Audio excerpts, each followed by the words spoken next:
I used to calculate load limits for bridges where a single loose bolt meant catastrophe. Tonight, I recalculated human nature. When my daughter's future father-in-law raised his glass before 300 guests to insult me, the room expected me to bow my head in shame. They did not realize I had been waiting over 20 years for this exact moment. I did not come to this wedding to cry. I came here to end it. My name is Nora Wood, and I learned a long time ago that the most dangerous structural failures are the ones you cannot see until the roof caves in. The ballroom of the Eldridge Hotel and Conservatory was designed to intimidate. It was a cavern of gold leaf and crystal, suffocating under the weight of its own expense. Above us, 3 massive chandeliers held thousands of glass droplets, refracting the light until it stung my eyes. Around me, 300 guests sat in designer silk and tailored wool, a sea of faces that blurred into a singular, judgmental entity. I sat at a table near the back, far removed from the high table where the families were supposed to be honored. The seating chart was not an accident. It was a statement. I kept my hand flat against the white damask tablecloth. I pressed my palm down hard, feeling the solid wood beneath the fabric. It was a grounding technique I used on job sites when I had to walk across high steel. Focus on the friction. Focus on the physics. Ignore the drop. At the head table, my daughter Lena looked like a porcelain doll that was terrified of shattering. She was 27 years old, brilliant and beautiful. But tonight she looked small, beside her. Ethan Hale held her hand under the table. I could see the tension in his shoulder, the way his knuckles turned white. Ethan was a good man, or at least he tried to be, but he was drowning in the shadow of the man standing next to him, Gordon Hale. The chairman of Hale Dominion Resources tapped his champagne flute with a silver spoon. The sound cut through the murmuring crowd like a shriek of feedback. Silence fell over the room instantly. It was the kind of silence money bought. A respectful fear that rippled outward from the center of the room. Gordon stood tall, his tuxedo tailored to hide the softness of his midsection. His silver hair perfectly coiffed. He looked every inch the industrial titan, the man who moved mountains and buried whatever got in his way. He held the microphone with the casual confidence of someone who loved the sound of his own voice. "Good evening, everyone," Gordon said, his voice booming and rich. "If I could have your attention," he smiled, but it did not reach his eyes. His eyes were cold, calculating things that scanned the room and landed. Briefly, on me. It was a predator acknowledging prey before the kill. "Tonight we celebrate the union of 2 young souls," Gordon began, turning his gaze toward the bride and groom.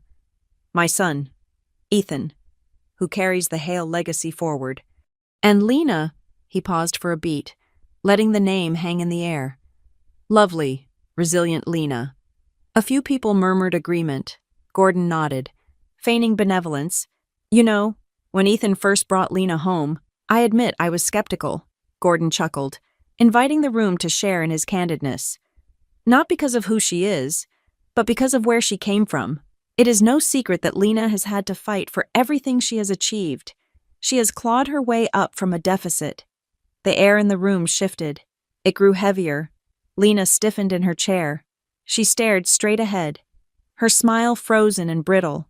Gordon continued, pacing slightly behind the couple. "She grew up without the advantages many of us take for granted. She grew up without a father. She grew up with a mother who, bless her heart, had to make do with very little." He made it sound like a compliment, but every word was a serrated blade. He was not praising Lena's strength. He was highlighting my poverty. He was reminding everyone in this room, the senators and the CEOs and the investors, that we did not belong here. "It takes a special kind of desperation to survive that," Gordon said, his voice dropping to a conspiratorial whisper that the microphone amplified to the back of the room. "But that is why we are so happy to welcome her into the Hale family. Finally, Lena has stability. Finally, she has a real family, a complete family, one that can actually provide for her future." A ripple of awkward laughter moved through the crowd. They knew it was cruel, but they laughed because Gordon Hale was the one telling the joke. I watched Lena, I saw her lower lip tremble. Just once. Her eyes were rimmed with red, brimming with tears she refused to shed. Ethan looked ready to be sick. He started to stand, to interrupt, but Gordon placed a heavy hand on his son's shoulder, physically forcing him back down into his seat. It was a dominance display. Plain and simple. I did not move. I did not look down. My heart rate remained steady, in my line of work, as a structural engineer. I spend my days looking for stress fractures. I look for the tiny, hairline cracks in concrete that suggest the foundation is rotting from the inside out. I look for the rust on the rebar. Most people see a building standing tall and assume it is safe. I look at a building and ask how much pressure it takes to bring it down. Gordon thought he was breaking me. He thought he was shaming me into submission. He thought that by highlighting my struggle as a single mother, he was proving his superiority. He was wrong. He was not breaking me. He was revealing his own structural weakness. He was arrogant. He was careless. And he had underestimated the load-bearing capacity of the woman sitting at table 19. Gordon raised his glass higher, his eyes locking directly onto mine across the vast expanse of the ballroom. There was no pretense now. The challenge was open. "Sss. Here is to Lena," Gordon boomed, "for escaping her past, and here is to the future, where she will never have to worry about where her next meal is coming from again." He tipped his glass toward me, a mock salute. The room waited. They expected the poor widow to shrink away. They expected me to weep or to run out the side door in humiliation. Instead, I removed my hand from the tablecloth. I picked up my clutch, and I stood up. The chair scraped against the floor. A harsh sound in the quiet room. Heads turned. 300 pairs of eyes shifted from the powerful man on the stage to the woman in the gray dress standing alone in the shadows. I did not look at the guests. I looked only at Gordon. I held his gaze with the precision of a laser level. I saw his smile falter. Just for a fraction of a second. He saw something in my face he had not expected. He expected shame. What he saw was execution. I did not say a word. I did not have to.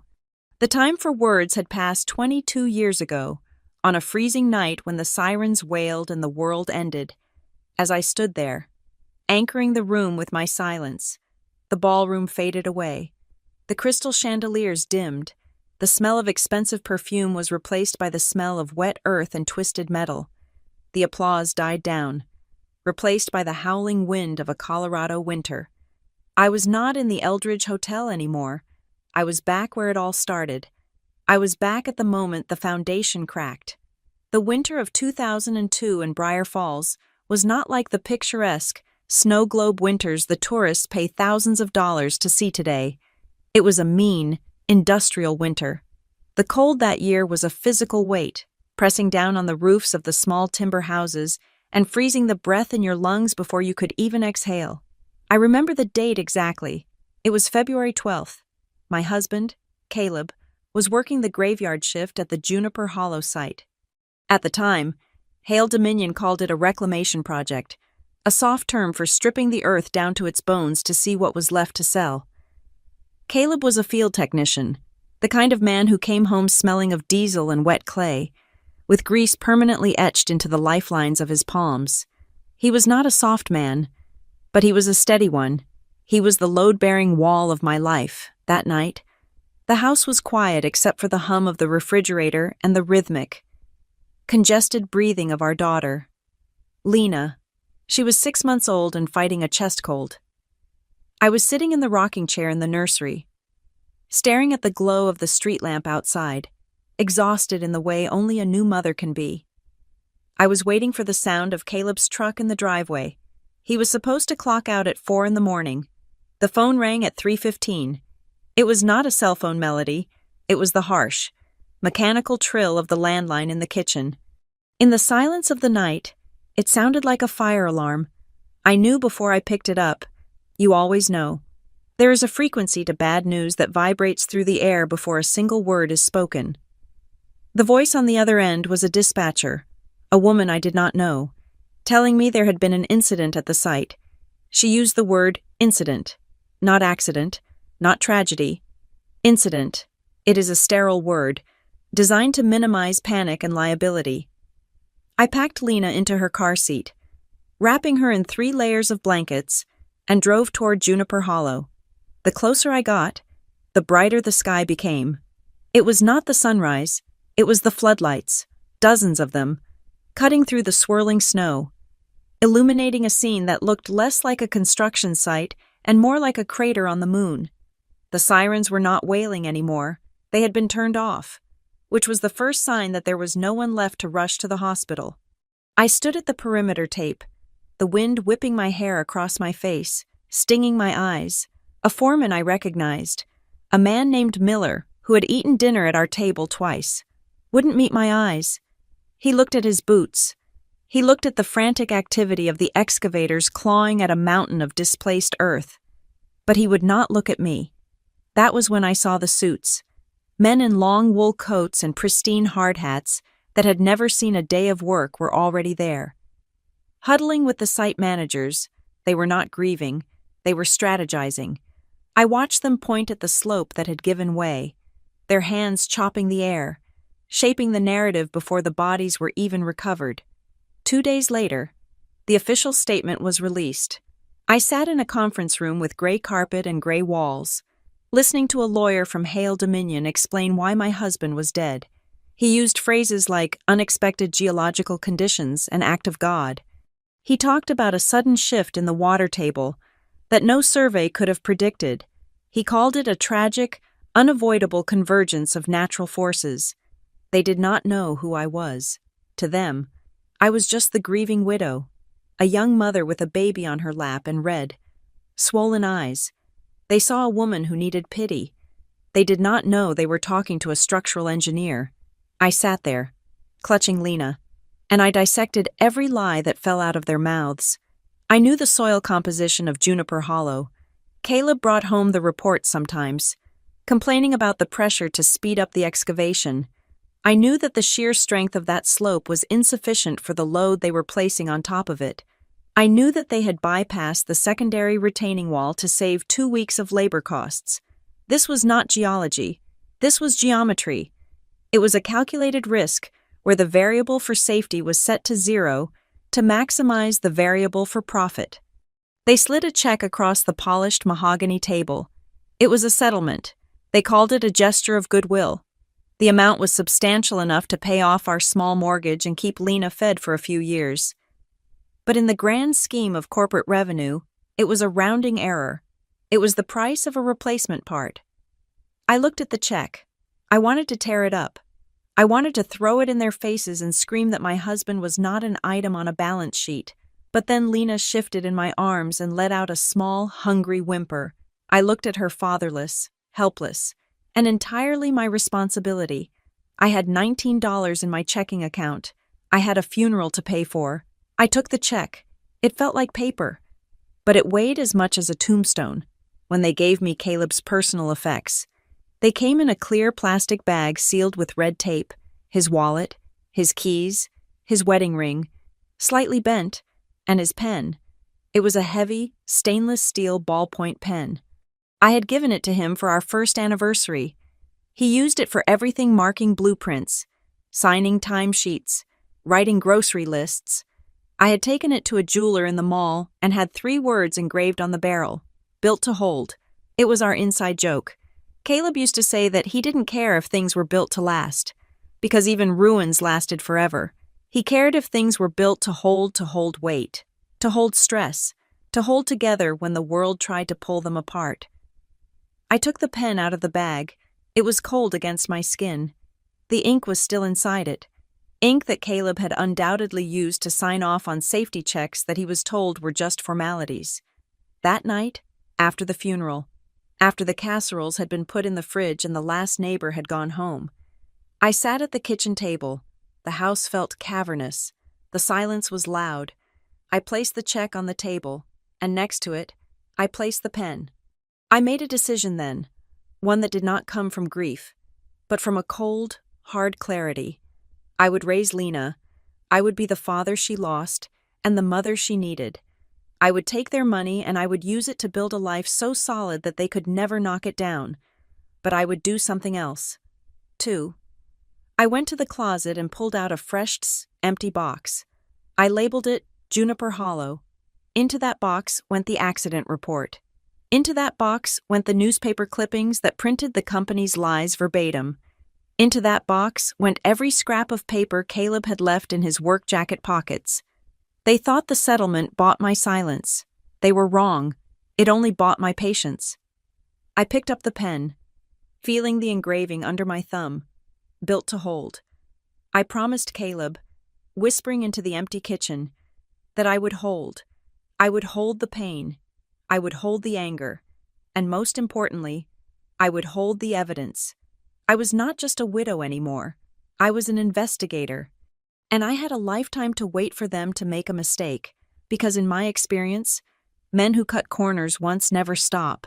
They just get better at hiding the scissors. And one day, I was going to find the blade.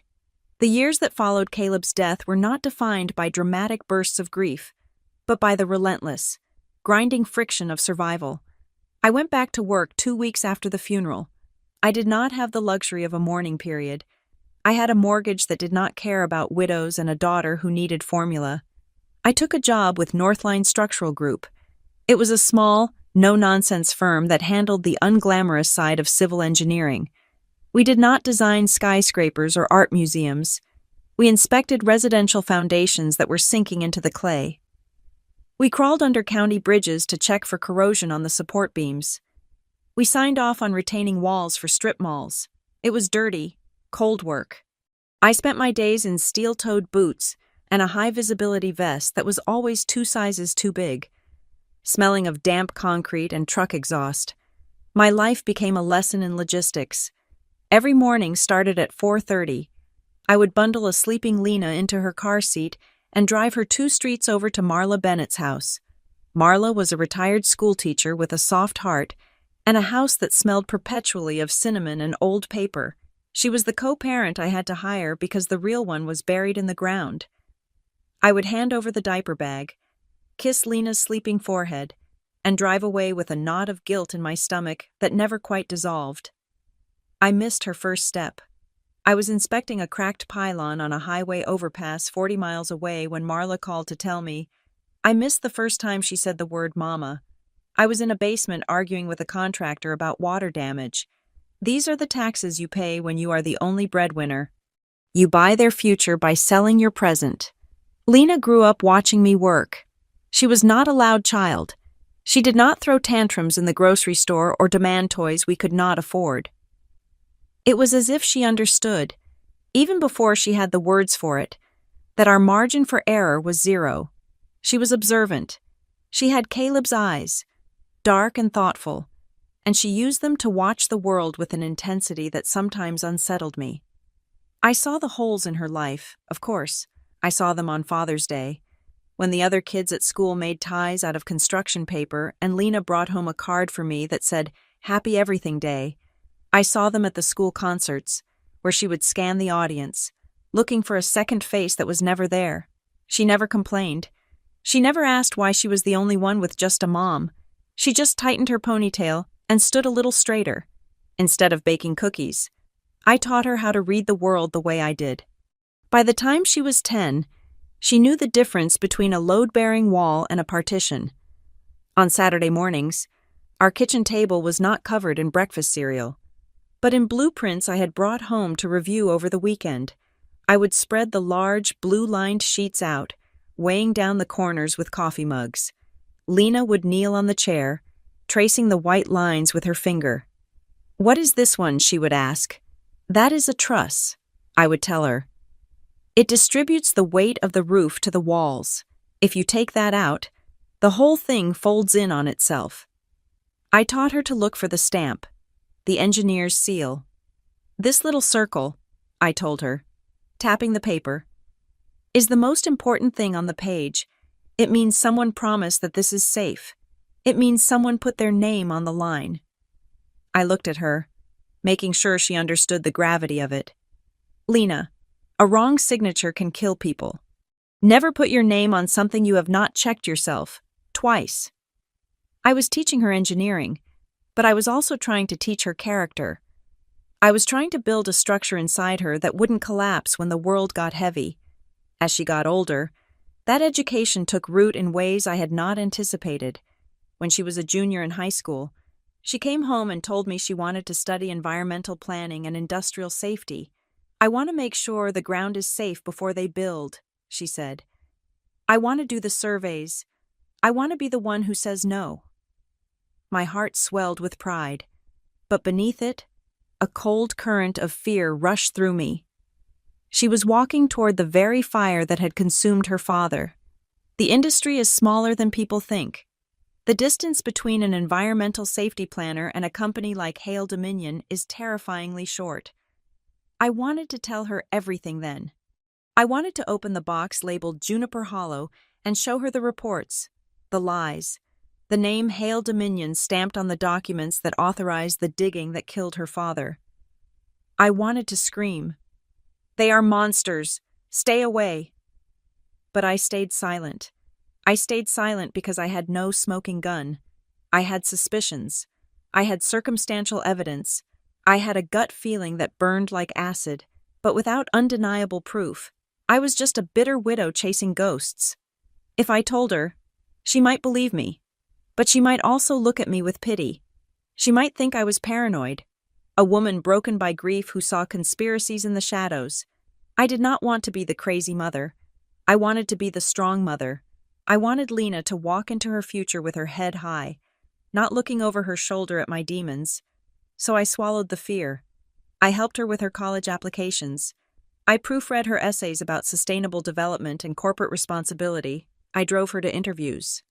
When the letter came from the state university, offering her a full academic scholarship, I cried. I stood in our small kitchen, holding the thick envelope, and I let the tears fall for the first time in years. We had done it. We had survived the lean years, the lonely nights, the judgment of a town that looked down on a fatherless girl and a working-class mother. Lena was going to be a professional. She was going to be the first person in our family to have a degree that didn't involve getting dirt under her fingernails. I looked at her, glowing with excitement, holding that acceptance letter like a shield. I thought we were safe. I thought I had built a fortress around her that was strong enough to keep out the past. I thought the hard part was over. I did not know that by encouraging her to follow her dream, I was sending her straight into the arms of the enemy. I did not know that the foundation I had spent 20 years pouring was about to be tested by a force I had never calculated for: love. It was a Tuesday evening, about 7 months before the wedding. When the ground shifted under my feet for the second time in my life, I was in my kitchen, reviewing a load calculation for a renovation project in downtown Denver. When the phone rang, it was Lena. Her voice was different. It was lighter, breathless, vibrating with a frequency I had not heard since she opened her acceptance letter to the university. She told me she had met someone. They had met at a conference on sustainable urban planning in Seattle. He was a speaker. She was a panelist. They had coffee, which turned into dinner, which turned into a walk along the pier that lasted until 3 a.m. "He gets it, Mom," she said, her voice bubbling over. "He cares about the same things I do. He is smart, he is funny, and he actually listens." I smiled, leaning against the counter. "I am happy for you. Honey, what is his name?" "Ethan," she said. "Ethan Hale." The air left the room. My hand froze on the granite countertop. The silence that followed was so absolute that I could hear the hum of the refrigerator motor struggling against the heat. Hale. It is a common enough name. There are thousands of Hales in America, but in my world, in the geography of my grief, that name belonged to only one kingdom. "Mom, are you there?" Lena asked. "I am here," I managed to say. My voice sounded thin, stretched tight. "Hale, that is a nice name. What does he do?" "He is a sustainability consultant," she said. "But his family is in energy. He is trying to change things from the inside. He is really inspiring." Energy. I ended the call as quickly as I could without raising suspicion, blaming a headache.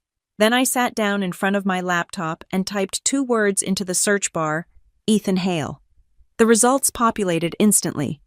There he was, a handsome young man with a jawline that looked cut from granite and eyes that held a practiced sincerity, but it was not his face that made my blood run cold. It was the photo next to him in the image results, a photo from a gala, showing Ethan standing next to an older man with silver hair and a smile that looked like a bear trap. Gordon Hale, chairman of Hale Dominion Resources. I stared at the screen until my eyes burned. It was them. The same company that had buried my husband under tons of rock and lies was now dating my daughter. I spent the next 48 hours in a fever state of research. I needed to know if this was a coincidence or a collision. I looked up the conference where they met. It was a legitimate industry event, but when I scrolled down to the bottom of the sponsorship page, I saw the logo, the Hale Foundation. They had paid for the venue. They had curated the speaker list. Lena had not just walked into a room, she had walked into their house. Was it accidental, perhaps? Young professionals in the same industry often cross paths, but my instincts, sharpened by 2 decades of looking for cracks in the foundation, screamed that something was wrong. You do not just stumble into the orbit of a family like the Hales without gravity pulling you in. I needed eyes that could see what I could not. I reached for my contact list and found a number I had not dialed in years but had never deleted. Tess Marlowe. Tess was an investigative journalist who wrote for a jagged little independent paper in Boulder. She had covered the mining industry for 30 years and had the kind of cynicism that could peel paint off a wall. She was the one who had written a scathing editorial about the Juniper Hollow incident years ago, one of the few who dared to question the official narrative. We met at a diner halfway between our towns. Tess looked older, her face lined with the stress of missed deadlines and legal threats, but her eyes were as sharp as ever.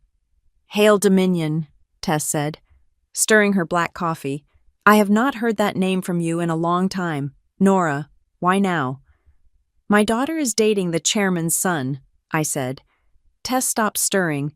She looked at me, then let out a low whistle. "That is complicated. I need to know what they are doing," I said. "Not the PR fluff. I need to know what they are actually building." Tess opened her bag and pulled out a tablet. "It is funny you should ask. I have been tracking a new project of theirs, the Coyote Ridge expansion. It is a massive undertaking, open-pit mining, right up against a protected watershed. They are fast-tracking the permits." She tapped the screen and slid it toward me. "Look at the geotechnical surveys." I put on my glasses and leaned in. I read the soil density reports, the shear stress analysis, the water table projections. It was a complex document, filled with jargon meant to confuse laypeople, but I was not a layperson. I saw the numbers. "The safety margins are too thin," I said, pointing to a column of figures. "They are calculating for optimal conditions, not worst-case scenarios, if they get a heavy rainfall. That retention dam fails." "Exactly," Tess said. "It is Juniper Hollow all over again. But here is the kicker. They learned from their mistake with your husband. They are not signing the safety reports internally anymore. They are farming it out to independent consultants. That way, if things go south, the liability lands on the consultant, not the company." I felt a cold prickle on the back of my neck. "Who are the consultants?" "They have a few," Tess said, swiping to the next page. "Mostly Shell LLCs, but there was one name on the latest filing that caught my eye because it seemed young, a new player." She enlarged the document. "It was a compliance report filed with the State Environmental Protection Agency 3 weeks ago. It certified that the Coyote Ridge soil stability analysis met all federal standards. At the bottom of the page was a signature. It was a digital signature, crisp and legible. Lena Wood, independent consultant. The diner spun. The noise of the clattering dishes and the chatter of the other patrons faded into a dull roar. I stared at my daughter's name. "That is not possible," I whispered. "She works for a city planning firm in Seattle. She does not do freelance work for mining conglomerates." "Is that her signature?" Tess asked gently. I looked closer. It looked like her handwriting, but it was too perfect, too uniform. She did not sign this, I said, my voice shaking. She would never sign off on this data. The math is wrong. She would see that the math is wrong. Then it hit me. The conference, the whirlwind romance. Ethan Hale, the sustainability consultant, who just happened to fall in love with a brilliant young planner whose father had been killed by his father's company. They were not just dating her, they were recruiting her, and they were not recruiting her for her talent. They were recruiting her for her name. It was the perfect setup. Use the daughter of the victim to sign off on the new crime. It was a narrative masterstroke.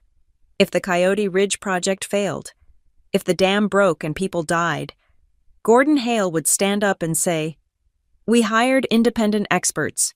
We trusted the daughter of one of our own fallen workers. If there was negligence, it lies with her." They were building a shield, and my daughter was the raw material. I looked up at Tess. She does not know, I guarantee you, she does not know this document exists. If this is filed with the state, Tess said, her voice grim, she is already legally liable.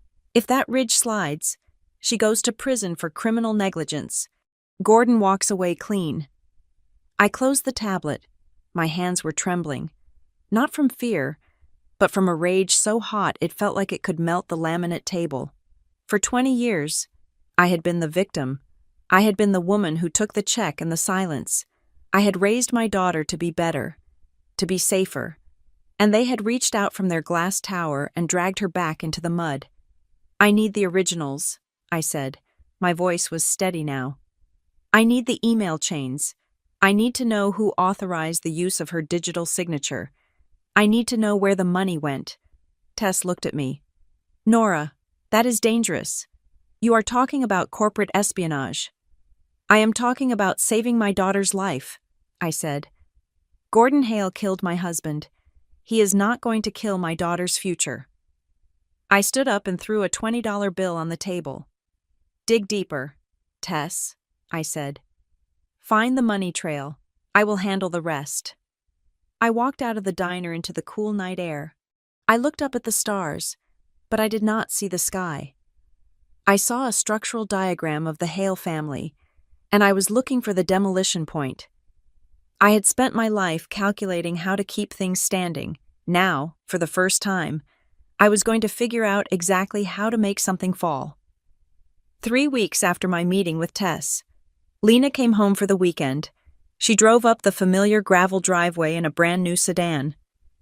A car that smelled of leather and expensive detailing spray, a car that I knew, with a sinking certainty, she had not paid for herself.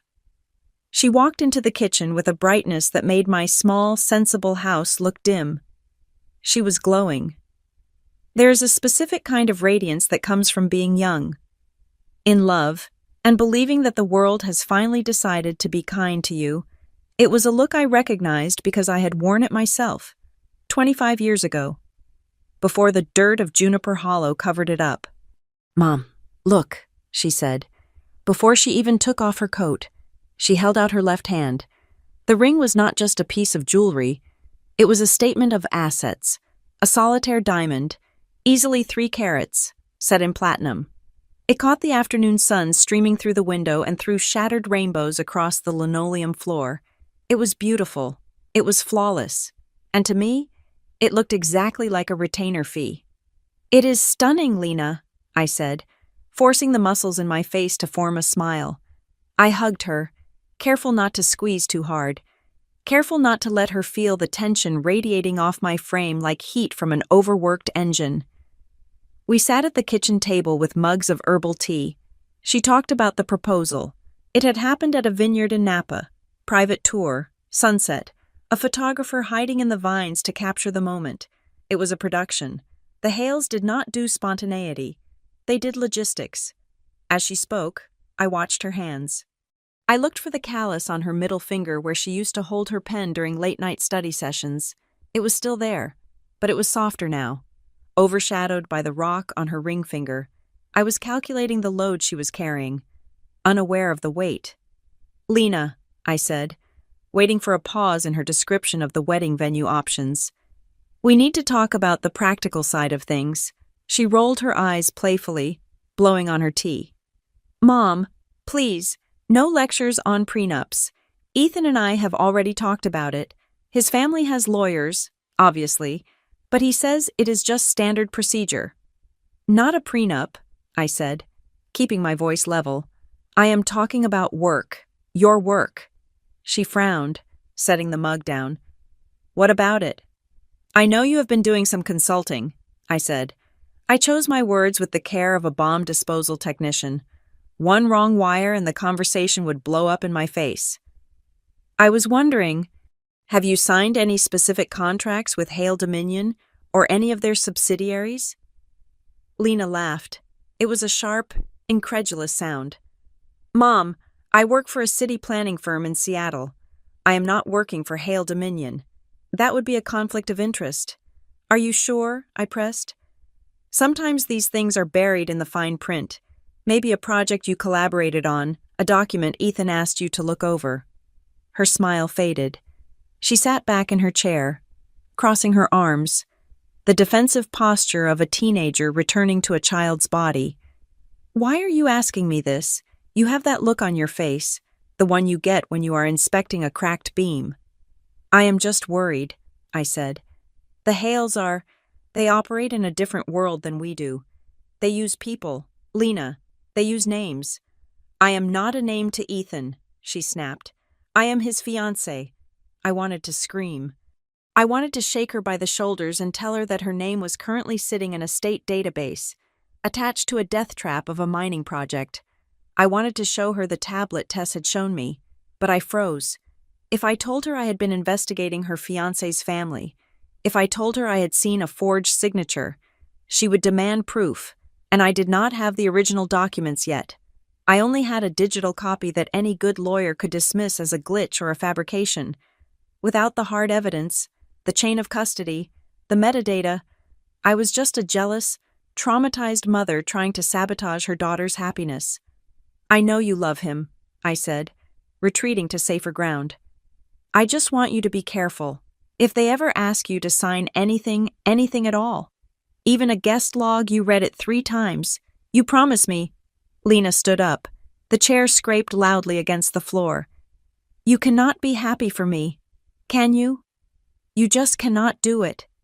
That is not true, I said, standing up to meet her. It is true, she said, her voice trembling. You see Gordon Hale, and you see the man who ran the company that killed Dad. I get that. I do. But Ethan is not his father. Ethan hates the way the company is run. He is trying to fix it. He is on our side. There is no our side with people like that, I said. There is only their bottom line. You are looking for problems because you are scared to let me go. Lena said. She grabbed her purse. I came here to celebrate with you. I wanted to share the happiest moment of my life with my mother. But you are stuck in 2002. You are still waiting for the roof to cave in. I am trying to keep the roof from caving in on you, I yelled, my control finally slipping. Lena walked to the door. She put her hand on the knob and looked back at me. Her eyes were dry, but her expression was one of profound disappointment. It hurt more than if she had screamed. I love him, Mom, she said quietly. We are getting married. By the time the wedding comes, I hope you can find a way to stand on my side, because if you make me choose between my future and your past, you are going to lose. She walked out. I heard the car door slam. I heard the engine start. I stood in the kitchen, listening until the sound of the tires on gravel faded into silence. I had tipped my hand. I had asked too many specific questions. I had shown that I was suspicious, which meant Lena would likely mention my paranoia to Ethan. Ethan would tell Gordon, and Gordon Hale was not a man who ignored a loose thread. He would pull it until he strangled whoever was on the other end. I sat down at the table and put my head in my hands. I felt the vibration of failure in my bones. I had tried to warn her without hurting her, and I had accomplished neither. The next morning, the counterattack began. I walked out to the mailbox at the end of the driveway to get the Daily Post. Usually, It was just bills and flyers for grocery store discounts. Today, there was a single, white envelope sitting on top of the pile. It was high-quality paper, heavy and textured. There was no stamp. It had been hand-delivered. There was no return address. My name was not on the front. It was blank. I stood there by the roadside, the wind rustling the dry leaves in the ditch. I ripped the envelope open. Inside was a single sheet of cardstock. It was not typed. It was handwritten in a blocky, aggressive script that looked like it had been carved into the paper with a heavy hand. It contained just 2 words: "Stop digging." I stared at the words. My heart hammered against my ribs. A frantic, bird-like rhythm. They knew. They knew I was looking. They knew I had spoken to Tess. They knew I was getting close to the structural flaw in their grand design. I looked up and down the empty road. The trees stood silent. The neighbors' houses were quiet, but the feeling of being watched was sudden and overwhelming. I crumpled the note in my fist. Gordon Hale thought this would scare me. He thought a threat would make me retreat back into my hole. He had miscalculated. Fear is a load. Yes, but anger. Anger is fuel. I walked back toward the house, smoothing the crumpled paper against my thigh. I was not going to stop. I was going to find a shovel. While I was standing in my driveway staring at a crumpled note that read, "Stop digging," my daughter was walking into a room designed to bury her. I did not learn the details of that lunch until much later, until the silence between us had finally been broken. But I have replayed it in my mind so many times that I can smell the leather polish and the roasted lamb. I can see the way the light hit the crystal tumblers. I can feel the temperature in the room drop. Gordon Hale had invited Lena to lunch at the Astor Room. It was a private club in the city, the kind of place where business deals were made in hushed tones and the waiters were paid to be deaf. He called it a peace offering. He told her he wanted to bridge the gap between our families, to ensure that there was no lingering animosity before the wedding. Lena went because she wanted to believe him. She went because she was desperate for the tension to end. She sat down at a corner table, tucked away in a private alcove, and Gordon poured her a glass of sparkling water with the benevolent smile of a grandfather. He asked about the wedding preparations. He asked about the flowers. He played the part perfectly for exactly 12 minutes. Then, he placed a leather portfolio on the table. He didn't slide it across. He placed it down with a heavy, deliberate thud. "I wanted to show you something, Lena," Gordon said, his voice dropping an octave, shedding the warmth like a snake shedding skin. "We ran a standard internal audit on the Coyote Ridge project, just tidying up the paperwork before the expansion goes public." He opened the folder. Inside were stacks of emails, environmental impact assessments, and geological surveys. They were complex documents, dense with data. "I was surprised to see your name come up," Gordon said. Lena looked at the papers. Her eyes widened. There, at the bottom of a report, authorizing the use of high-pressure explosives near the water table, was her signature. It was digital, but it was identical to the one she used on her driver's license. Beside it was her professional stamp, her state certification number, her seal of approval. "I never signed this," Lena said, her voice shaking. "I have never even seen this document." Gordon took a sip of his wine. "I believe you. Truly, I do. But looking at this paper trail, well, it tells a different story." According to these emails, he flipped a page, revealing a printed thread sent from an address that looked exactly like Lena's personal account. "You were hired as an independent contractor 6 months ago. You reviewed the data.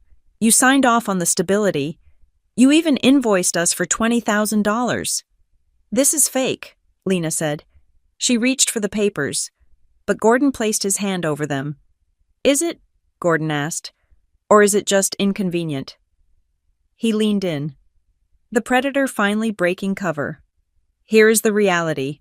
Lena, if your mother continues her little crusade, if she keeps digging into the Hale family business, these documents are going to find their way to the state licensing board. They will find their way to the press. They will find their way to the dean of your university." "You forged these," Lena whispered. "You are framing me." Prove it, Gordon challenged. His face was a mask of stone. Forensics take time, lawsuits take years. But a reputation takes about 5 minutes to destroy. By the time you prove you didn't sign these, your license will be revoked. You will be unhireable. You will be the engineer who signed off on a disaster for a quick payout. Lena sat frozen. The trap was elegant in its brutality. He was using her career, the very thing I had worked so hard to help her build, as a hostage.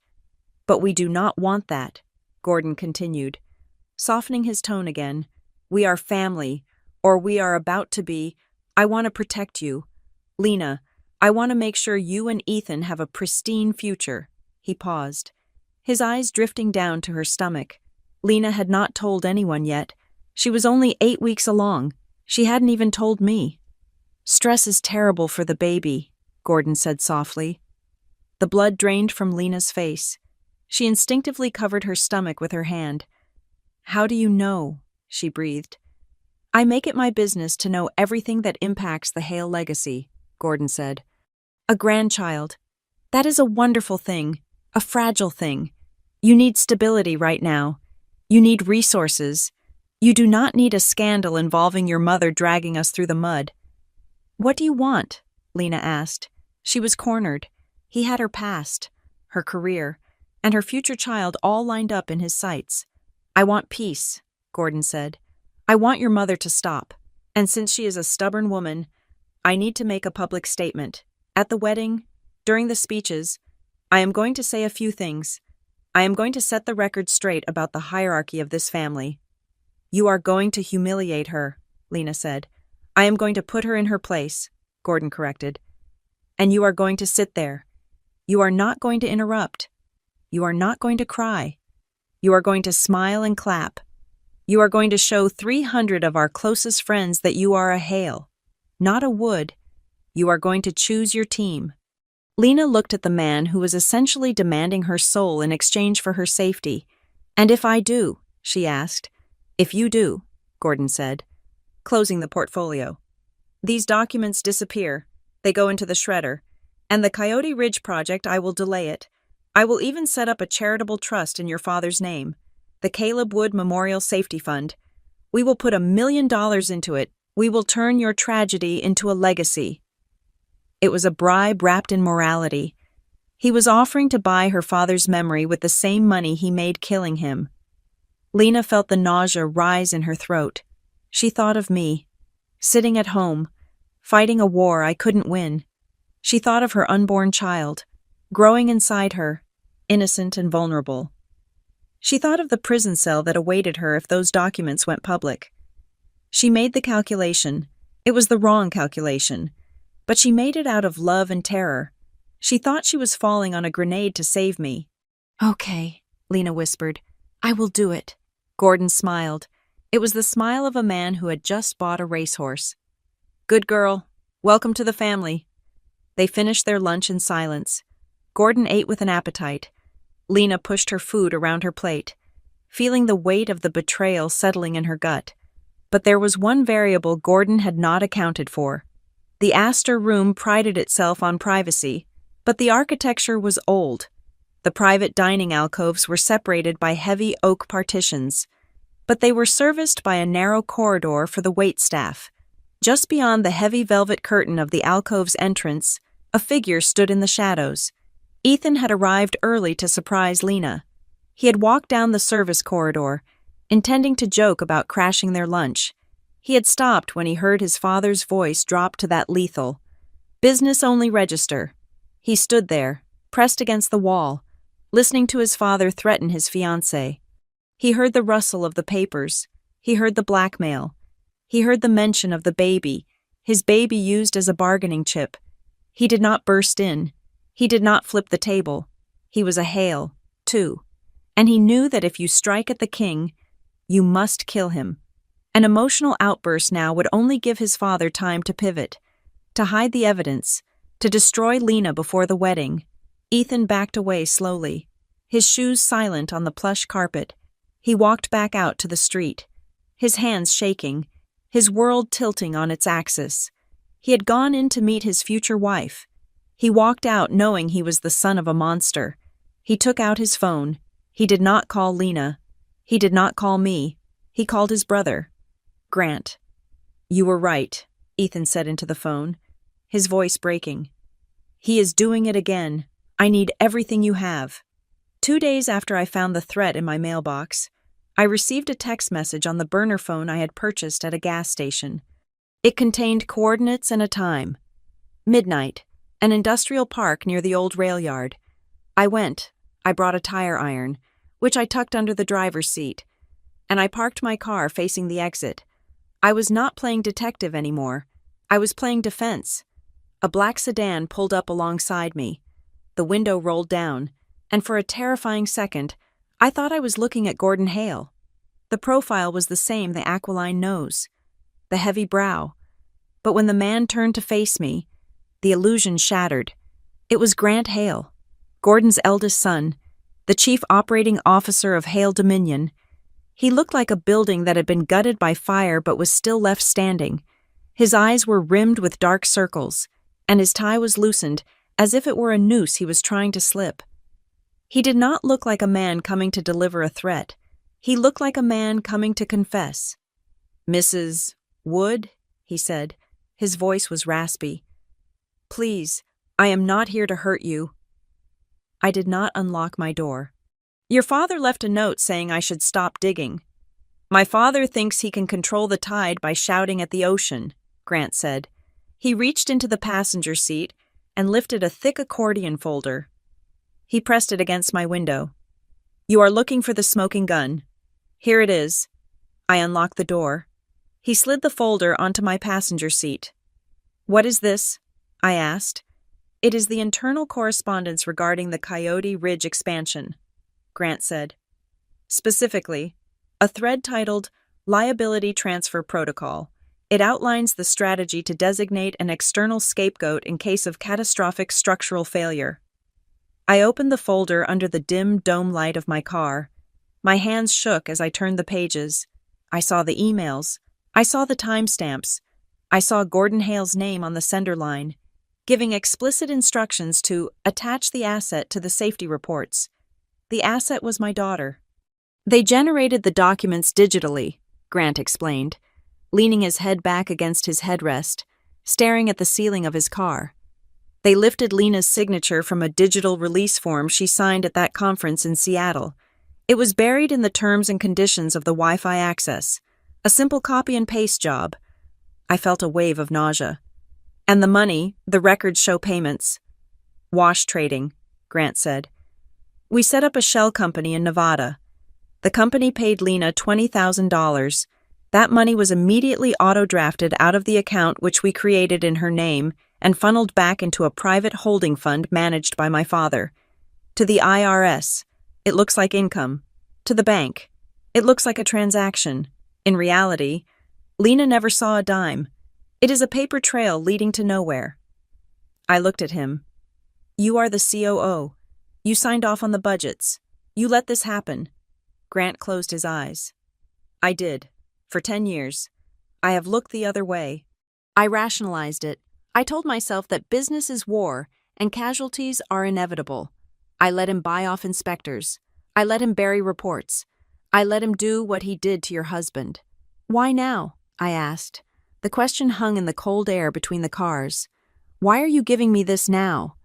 Grant turned to look at me, and I saw the crack in the facade. "Because of the baby," he said. My heart stopped. "What baby?" "Lena is pregnant," Grant said softly. "About 8 weeks. My father found out. He used it at lunch the other day. He threatened to destroy Lena's career and leave that child destitute if she didn't play along. He threatened my brother's family. I gripped the steering wheel. Lena was pregnant. I was going to be a grandmother. And Gordon Hale was using my grandchild as leverage before it had even taken its first breath." "I have 2 daughters, Mrs. Wood," Grant said. "I can stomach the environmental violations. I can even stomach the financial fraud.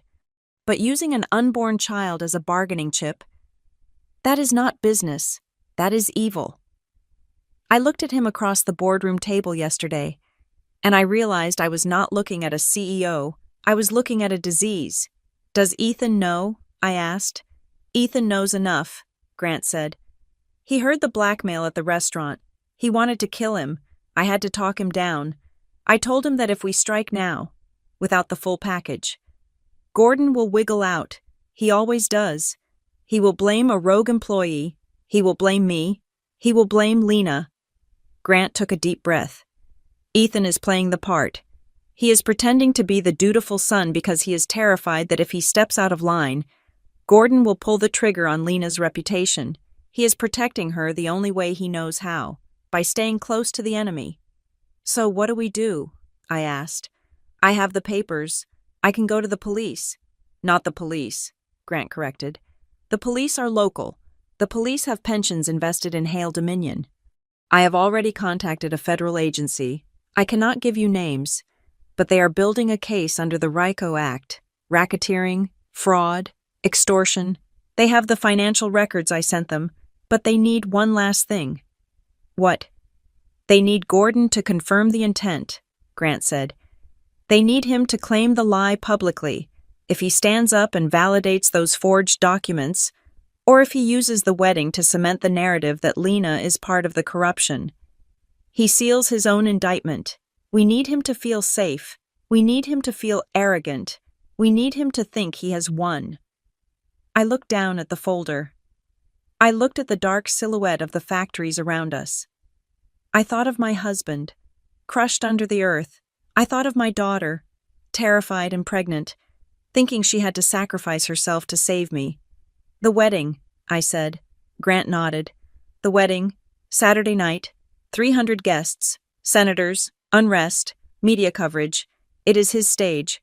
He won't be able to resist. He plans to make a speech about welcoming Lena. He plans to publicly tie her to the family business to lock her in. He thinks he is locking her in, I said. He is locking himself in. It has to be you, Nora, Grant said. I will be there. I will have the agents ready. But you have to be the one to trigger it. You have to be the one to push him until he snaps. He hates you. He thinks you are weak.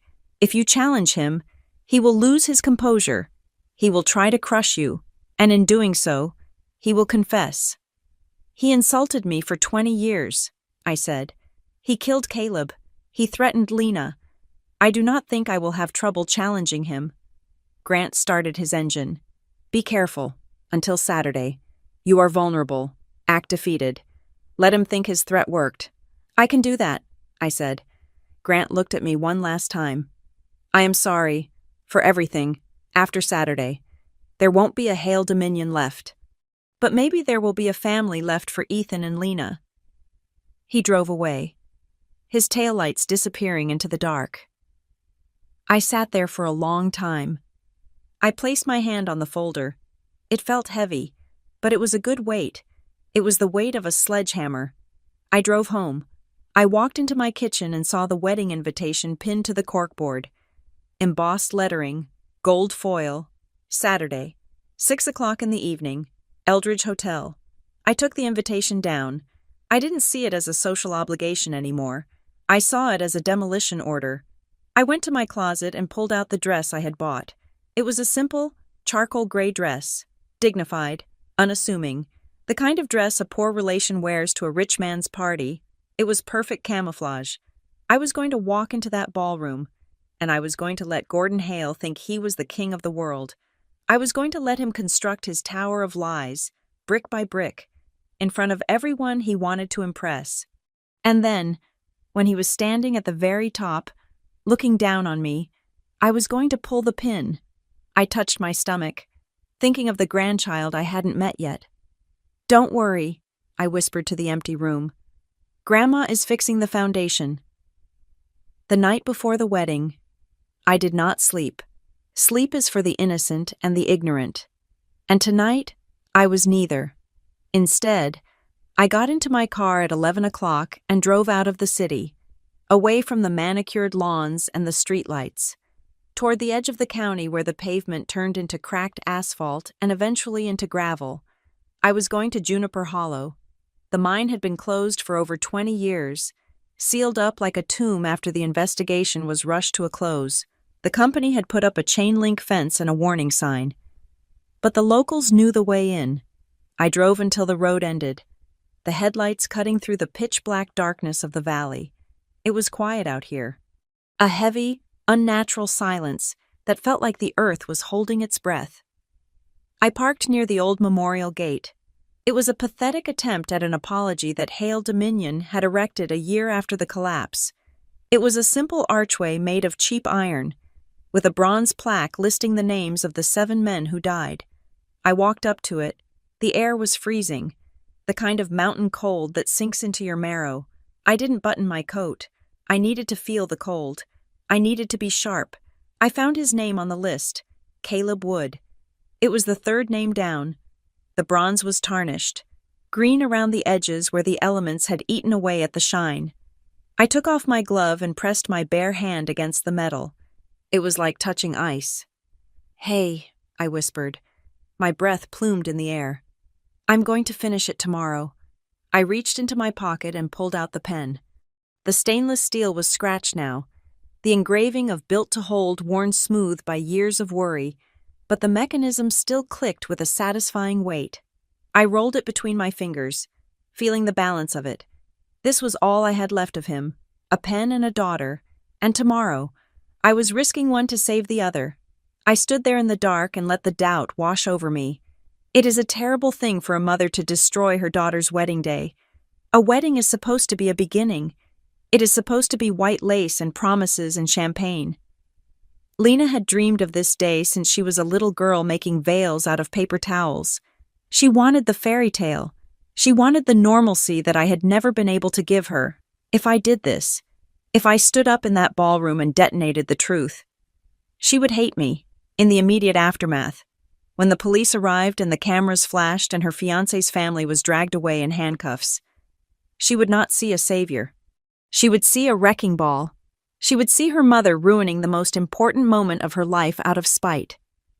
I closed my eyes, leaning my forehead against the cold plaque. I ran the calculations in my head for the 1,000th time. Scenario A. I stay silent. The wedding proceeds. Lena marries Ethan. The files regarding Coyote Ridge stay hidden.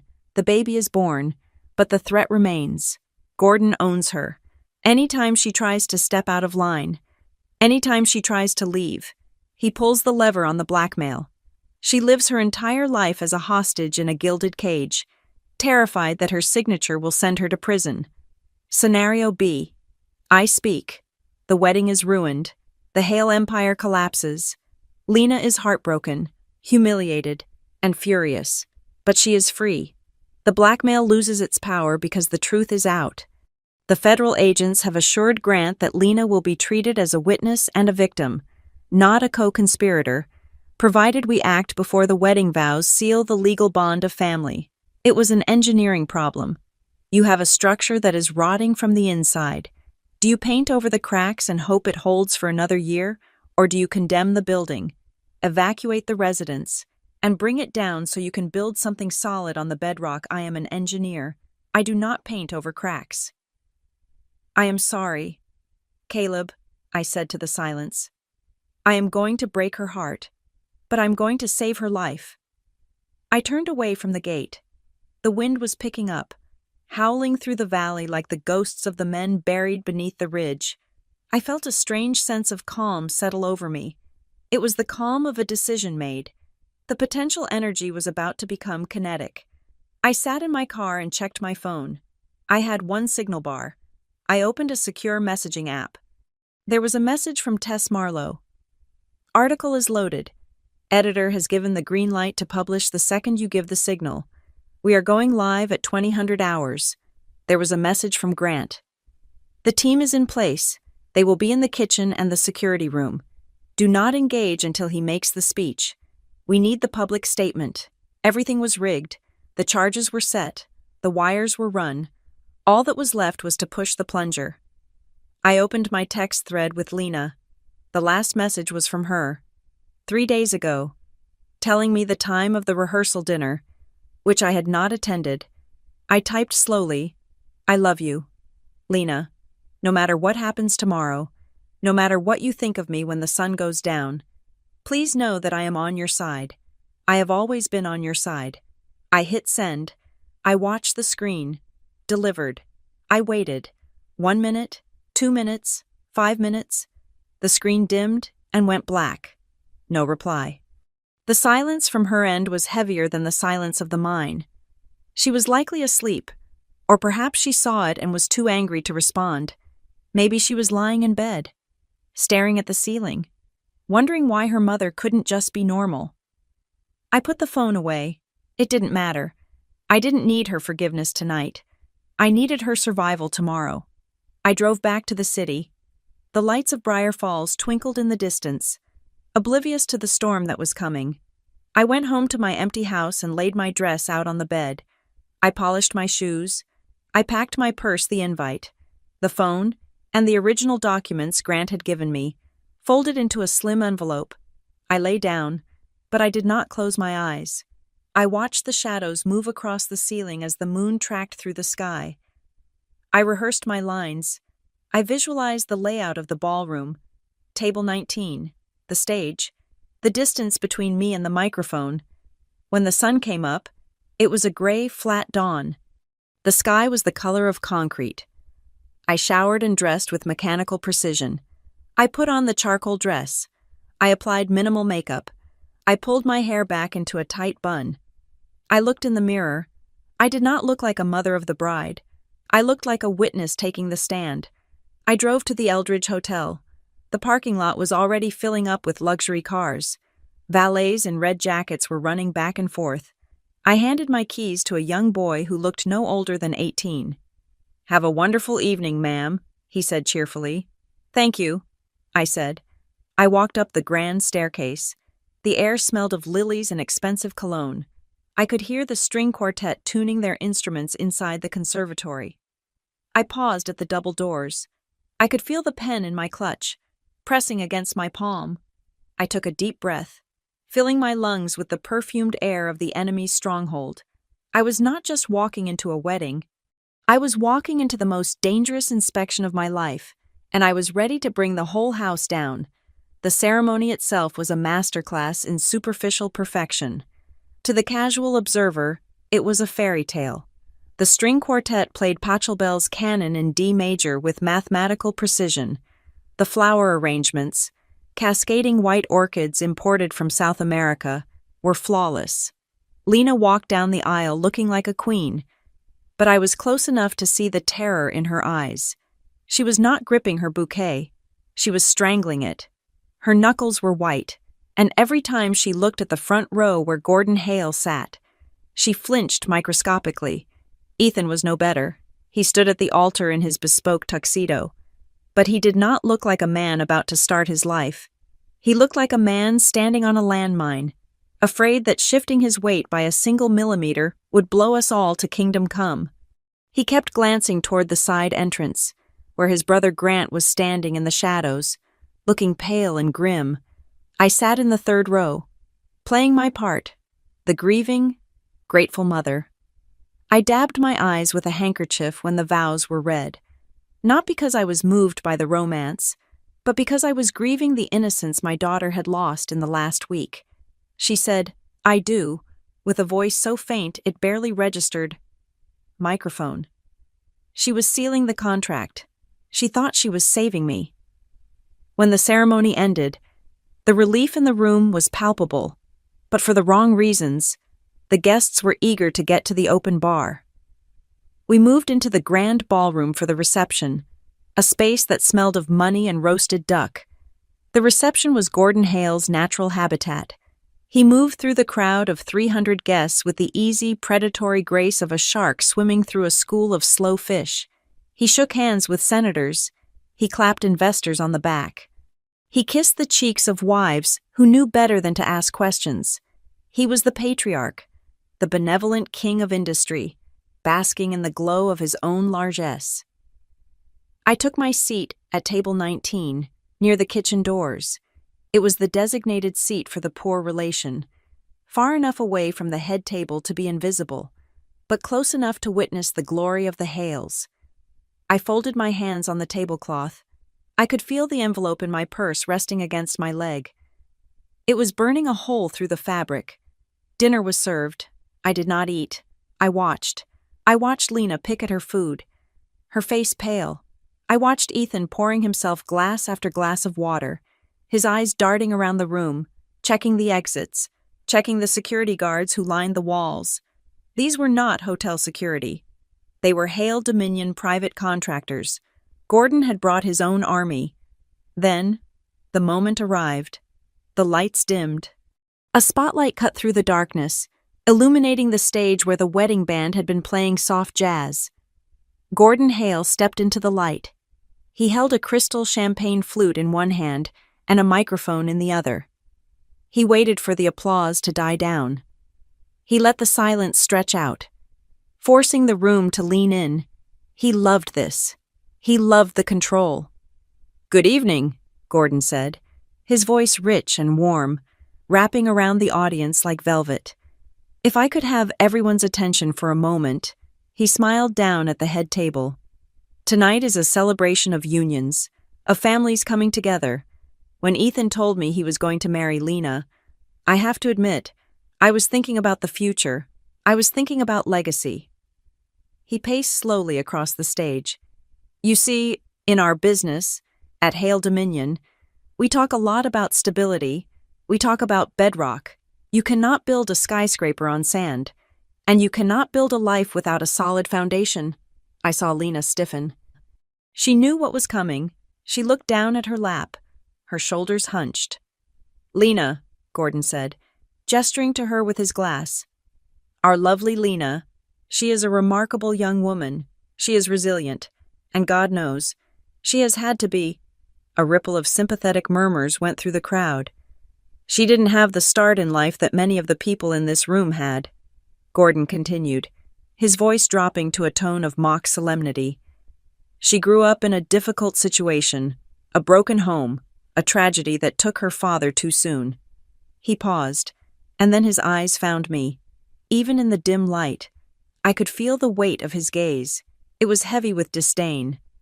"And her mother," Gordon said, pointing his glass directly at the table 19. "Nora, let us give her a round of applause."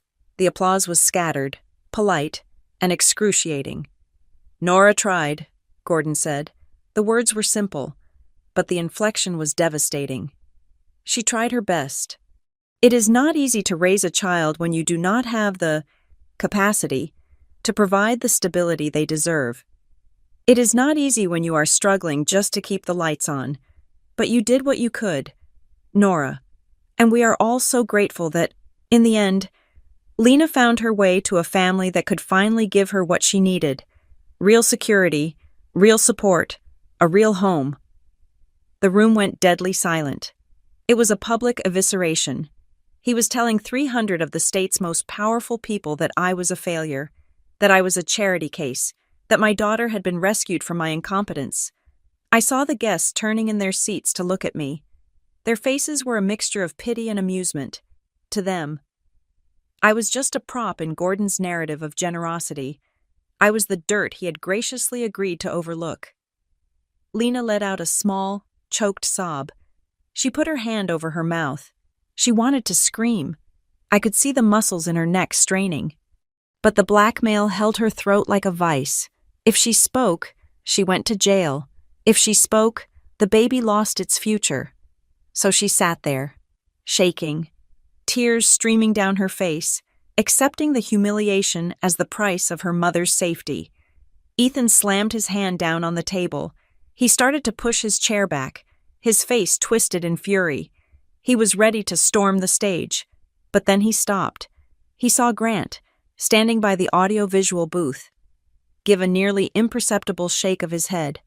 Not yet. Ethan sank back into his chair.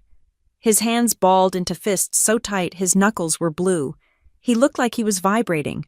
Gordon saw Ethan's reaction and smiled. He thought it was submission. He thought he had broken the son just as he had bought the daughter.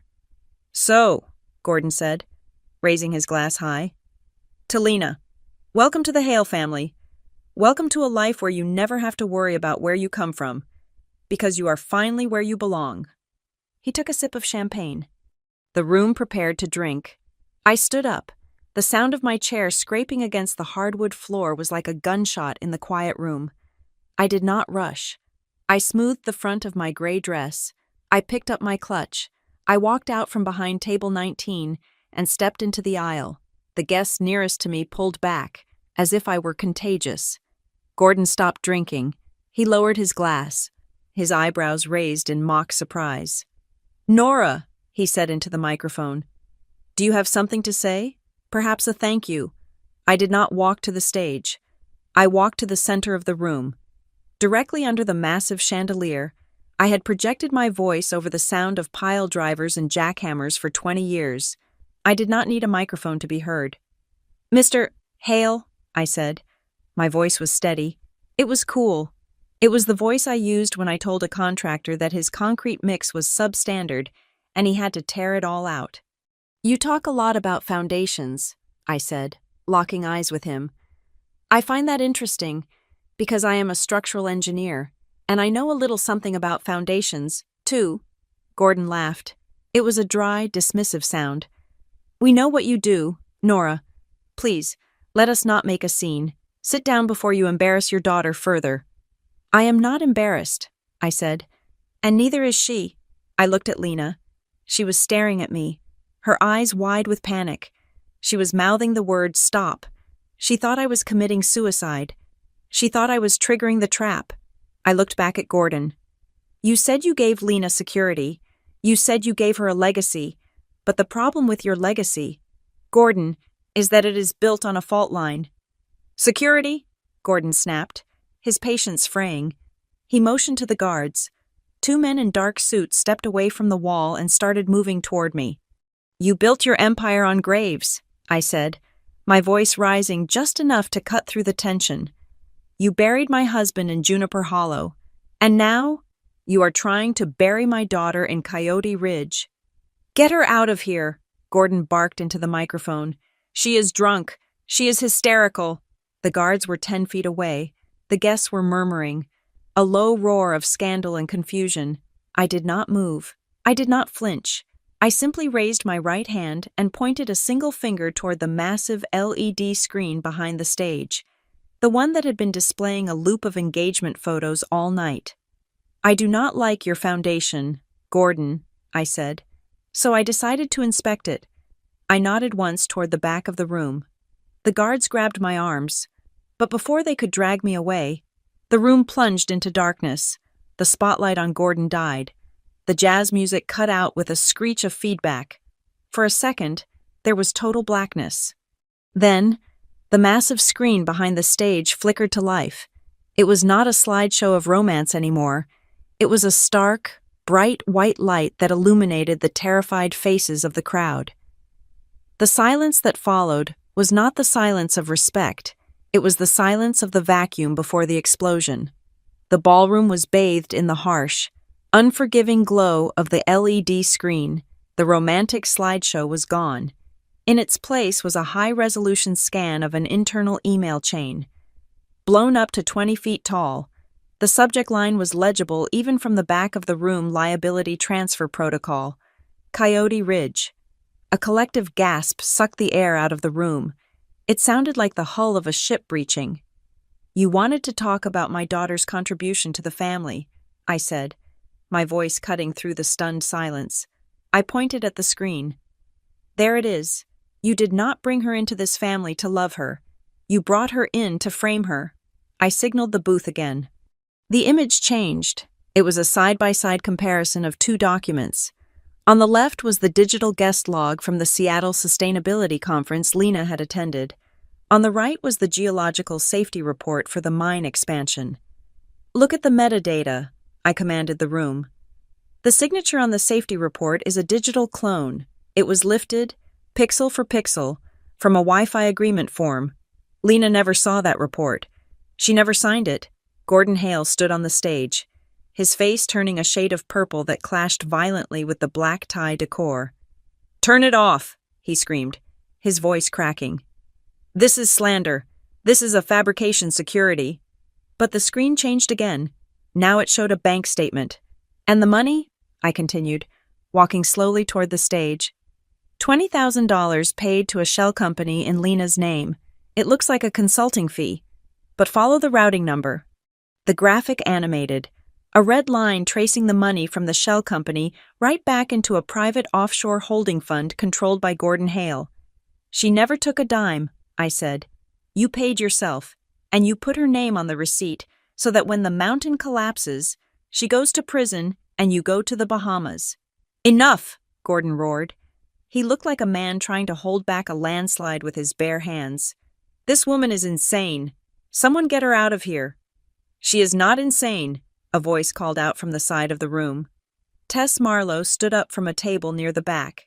She held up her phone, the screen glowing. My name is Tess Marlowe, and I am an investigative journalist, she announced. As of 2 minutes ago, the full investigation into Hale Dominion's fraudulent safety reports and the coercion of Lena Wood has been published online. The State Attorney General has already been tagged. And that is not all, another voice boomed. Grant Hale stepped out from the shadows of the audio-visual booth. He walked onto the stage, not looking at the crowd, but looking directly at his father. He held a small digital recorder in his hand. Grant, Gordon whispered, his eyes widening in betrayal. What are you doing? I am inspecting the foundation. Dad, Grant said. He held the recorder up to the microphone on the podium. The sound that filled the room was crystal clear. It was unmistakably Gordon's voice, recorded during a private executive meeting. The girl is the perfect shield. She is hungry for family. She is naive. We attach her name to the soil reports. And if the EPA comes sniffing around, we point to her. She is the daughter of a victim. No jury will believe we set her up. It is poetic justice. The recording ended with a sharp click. 300 guests sat in frozen horror. The mask had not just slipped. It had been ripped off, taking the skin with it. Gordon looked at his son, then at the crowd. He opened his mouth to spin another lie, to claim it was AI, to claim it was out of context. But then Ethan stood up. He did not look at his father. He turned his back on the stage and looked at Lena, who was sitting at the head table, shaking, her hands covering her mouth. I heard you, Ethan said, his voice thick with emotion. At the Astor Room, I was in the hallway. I heard him threaten you.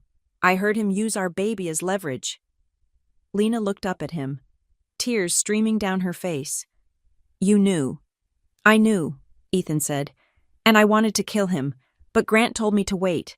He told me that if I moved too soon, he would destroy you. So I sat here. I let him make his speech. I let him think he won. I am so sorry. Lena, I was not being weak. I was waiting for the trap to snap shut. Gordon, realizing the walls were closing in, made a desperate move. He lunged toward the side stairs. Security, get me out of here. I am the chairman. I pay your salaries. The 4 private security guards standing along the wall did not move. They crossed their arms. They do not work for you tonight, Gordon, Grant said calmly from the stage. They are cooperating with the federal investigation. At that moment, the double doors at the back of the ballroom burst open. 6 men and women in windbreakers emblazoned with federal insignias marched into the room. The lead agent walked straight down the aisle, ignoring the gasps of the socialites in their designer gowns. He walked up the steps to the stage, where Gordon stood alone, stripped of his family, his dignity, and his exit strategy. Gordon Hale, the agent said, his voice projecting without a microphone. You are under arrest for racketeering, wire fraud, extortion, and conspiracy to conceal fatal industrial negligence. Gordon tried to pull away as the agent grabbed his wrist, but it was useless. The handcuffs clicked shut. The sound was metallic and final. It echoed in the silent room like the closing of a cell door. You cannot do this to me, Gordon screamed as they marched him down the stairs. I am Hale Dominion. I built this town. You didn't build it, I said as they dragged him past me. You just dug a hole under it. He glared at me with pure hatred, but his eyes were empty. The arrogance was gone, replaced by the terrifying realization that he was just a man, and he was going to prison. As the agents shoved him through the doors, The tension in the room broke. The spell was shattered. Lena stood up. She did not look at the guests. She did not look at the ruined wedding cake or the frozen waiters. She looked at me. She picked up the skirt of her gown and ran. She did not run out the door. She ran down the steps of the head table, past the whispering guests, and threw herself into my arms. It was not a polite hug. It was a collision.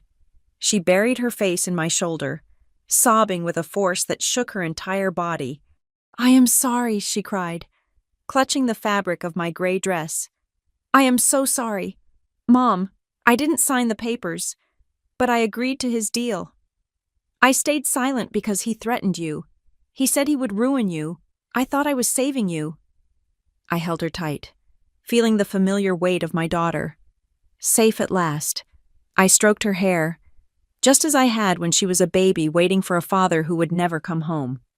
"I know," I whispered. "I know you did." I pulled back slightly and cupped her face in my hands, wiping away the tears with my thumbs. "But you have to learn this, Lena," I said, loud enough for Ethan and Grant to hear. "Silence does not save anyone. Silence only saves the men who are doing the wrong thing. We do not hide to survive. We stand.